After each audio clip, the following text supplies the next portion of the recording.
কেননা আমাদের যিনি দিনী ভাই আছে আমাদের পার্শ্ববর্তী, আমি মুসা আলাইহিস সালামের চেয়েও ভালো নই, আর আমার পার্শ্ববর্তী যে দিনী ভাই আছে সে ফেরাউনের চেয়েও খারাপ নয়। কথা বুঝতে পারেন?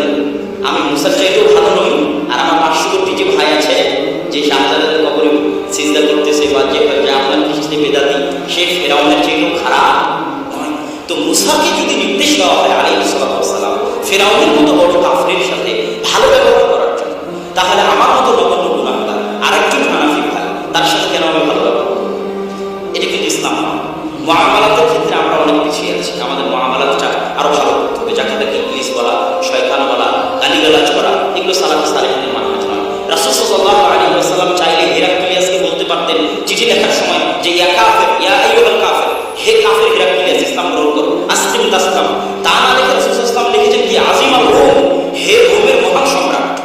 অথচ হিরাক্লিয়াস তখন কাফির, তারপর আল্লাহ রাসূল তাকে কাফির বলে সম্বোধন করেন। এটি আদাব, এটা হচ্ছে ইসলামের শিষ্টাচার, বৈশিষ্ট্য। আমরা যদি শিষ্টাচার